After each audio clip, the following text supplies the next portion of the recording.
Hello नमस्कार, welcome to inculcate learning. Statistic in psychology और education को हम डिस्कस कर रहे हैं। उसी टॉपिक में कोरिलेशन बेसिक्स हमने डिस्कस कर लिए थे, तो मेथड्स ऑफ कोरिलेशन की बात करेंगे कि इन जनरल कौन कौन से मेथड्स हो सकते हैं। Okay, so this is presented by me Raveena. Videos informative लगे तो इनकलकेट लर्निंग को लाइक शेयर सब्सक्राइब कर दीजिएगा, क्योंकि ये बिल्कुल फ्री है। सो फ्री में इतना तो बनता है कि आप सब्सक्राइब कर दें। ओके, चलिए तो कुछ एक टाइप्स पढ़ेंगे और उनका मतलब देखेंगे विद एग्जाम्पल। दैट्स इट, इतना ही करेंगे इसके अंदर। ओके, सो पार्शियल कोरिलेशन, अब नाम से ही पता चल रहा है ना, मतलब कंप्लीट तो कोरिलेशन नहीं निकाल रहे, पार्शियली है कुछ। ओके, तो ये पार्शियल कोरिलेशन में हम दो वेरिएबल्स के बीच में रिलेशनशिप निकाल रहे होते हैं, जबकि मतलब ये स्टडी करना चाह रहे हैं हम कि तीसरे वेरिएबल का उनके ऊपर क्या इफेक्ट पड़ेगा। ठीक है, एग्जाम्पल, अगर हम रिलेशनशिप ढूंढ रहे हैं इमोशनल इंटेलिजेंस और सेल्फ कॉन्सेप्ट में, ठीक है, सो वो तीसरा मतलब पार्शियली जो है, हम तीसरे वेरिएबल जिसको हम थोड़ा पार्शियली कंट्रोल भी कर सकते हैं, सो उस वेरिएबल का इफेक्ट देखेंगे। जैसे फैमिली एनवायरनमेंट हो गया या स्कूल का एनवायरनमेंट हो गया, कोई भी एक आधा एनवायरनमेंट, एक आधा फैक्टर उठा के अगर हम देखना चाह रहे हैं कि इन दोनों के रिलेशनशिप पे क्या फर्क पड़ेगा, सो वो पार्शियल कोरिलेशन होगा। ठीक है, एक है पार्ट कोरिलेशन, इसको सेमी पार्शियल भी बोलते हैं। मतलब जो हम ये देख रहे थे अभी कि इन दो के ऊपर मान लो ए और बी का कोरिलेशन देखना चाह रहे हैं, इसमें मैं ये देखना चाह रही हूं सी का क्या इफेक्ट पड़ेगा। ओके, अब मैंने इस पार्ट को भी आधा कर दिया, मतलब पार्शियल का भी हाफ कर दिया मैंने। अब मैं देख रही हूं कि सी का सिर्फ ए के ऊपर क्या इफेक्ट पड़ेगा। मतलब अगर मैं पहले ये देख रही थी कि emotional intelligence plus self concept, ठीक है, इनमें क्या रिलेशनशिप है। ओके, ये तो नॉर्मल कोरिलेशन हो गया। फिर मैंने देखा कि फैमिली के एनवायरनमेंट का क्या फर्क पड़ता है इन दोनों के रिलेशनशिप पे। ओके, ये देखा। देन अब मैं ये देख रही हूं, ये तो था पार्शियल में कि फैमिली एनवायरनमेंट का, तीसरे फैक्टर का इस रिलेशनशिप पे क्या फर्क पड़ा। ओके, सेमी पार्शियल है कि फैमिली एनवायरनमेंट का सिर्फ इमोशनल इंटेलिजेंस पे या फिर सिर्फ सेल्फ कॉन्सेप्ट पे क्या फर्क पड़ा। ओके, वो पार्ट हो गया। यानी कि एक बार और समझाने की ट्राई करती हूं मैं, ताकि आपको और क्लियर हो जाए। आप कोई भी दो चीजों में रिलेशनशिप ढूंढने की ट्राई कर रहे हैं, ठीक है, मान लो ये लगा लो आप कि एक हस्बैंड वाइफ है और उनका, या गर्लफ्रेंड बॉयफ्रेंड है, कोई भी चीज लगा लो जहां पे भी आप कोरिलेट कर पाए, या बहन भाई लगा लो, कुछ भी लगा लो। तो दो लोगों के बीच में जो रिलेशनशिप है हम वो देख रहे थे। फिर हमने ये देखा कि मान लो अगर गर्लफ्रेंड बॉयफ्रेंड है, हस्बैंड वाइफ है, तो उनकी फैमिली का उनके रिलेशनशिप पे क्या इफेक्ट पड़ता है। क्या जब भी फैमिली की बात आती है दोनों में लड़ाई झगड़ा होता है या सही चल रहा है, क्या फर्क पड़ता है। ओके, अब ये तो था पार्शियल। अब पार्ट कोरिलेशन क्या रहेगा कि ये जो दोनों हस्बैंड वाइफ या कोई भी दो रिलेशनशिप है, सो फैमिली का उस एक इंसान पे क्या फर्क पड़ता है। ठीक है, सो आई होप आपको बिल्कुल रो लैंग्वेज में समझाने की मैंने कोशिश की है कि दो जो है वेरिएबल्स हैं, उन दो वेरिएबल्स के बीच का जो रिलेशनशिप है उस पे हम तीसरे वेरिएबल का इफेक्ट इन्फ्लुएंस देखना चाह रहे हैं। ये हो गया पार्शियल। सेमी पार्शियल हो गया कि इस वेरिएबल का इफेक्ट हम सिर्फ किसी एक चीज के ऊपर देख रहे हैं, चाहे तो ए पे या फिर बी पे। तो ये हो गया part correlation, semi partial. Okay, multiple correlation क्या होगा। मल्टीपल में हम मान लो ए और बी के बीच का रिलेशनशिप देख रहे थे, सी का इस पे फर्क देख रहे थे। अब हम ये देखेंगे कि इनका आपस में, मतलब ए और बी के रिलेशनशिप का जो, मतलब रिलेशनशिप के ऊपर सी का, डी का, ई का, इन सब का क्या फर्क पड़ता है।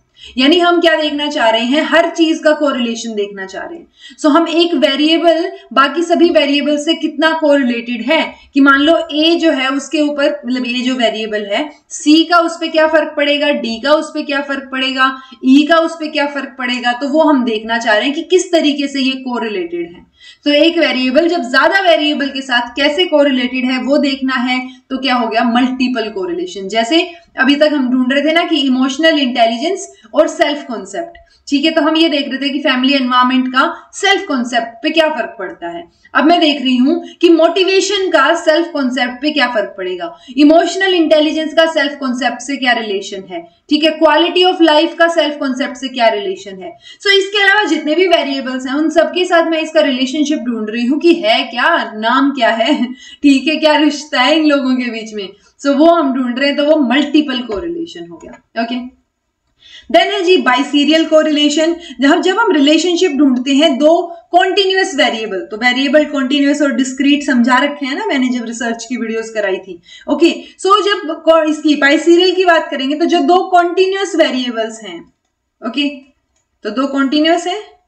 अब मैं क्या कर रही हूं, ये जो एक कॉन्टिन्यूअस वेरिएबल है इसको डाइकोटोमस बना रही हूं, यानी कि इसको दो पार्ट में डिवाइड कर रही हूं। ओके, मान लो यहां पे कोई भी चीज है जिसको मैं क्या कर रही हूं, पास और फेल में मैंने डिवाइड कर दिया कि पास है या फेल है। ओके, अब पास और फेल तो क्या हो गया, मैं डिसाइड कर रही हूं ना कि भाई 30 से ऊपर नंबर आए तो ये बच्चे पास है, उससे कम आए तो फेल है। ठीक है, अब मैं अपनी कन्वीनियंस के हिसाब से ये भी कर सकती हूँ कि नहीं टेस्ट जो है वो थोड़ा टफ हो गया था, तो अब हम देखेंगे कि 25 से ऊपर जिनके नंबर है वो पास है, उससे नीचे वाले फेल है।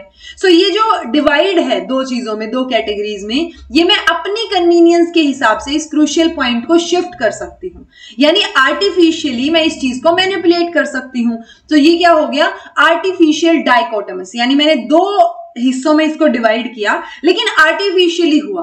अब अगर मैं इसी चीज को मेल और फीमेल लेके चलूं, सो मेल और फीमेल तो नेचुरली है ना ऑलरेडी डिवीजन इनका, मैंने डिसाइड कर रही हूं कि ये मेल है या ये फीमेल है, बट ये जो पॉइंट था यहाँ पे पास और फेल होने का, ये मैं डिसाइड कर रही थी। तो जहां पे आप डिसाइड कर रहे हो कुछ चीजें, वो आर्टिफिशियल डाइकोटोमी हो गई, दो हिस्सों में डिवाइड करना आर्टिफिशियली, और ये जो है ये नेचुरल या फिर जेन्युइन जो है वो डाइकोटोमस हो गया।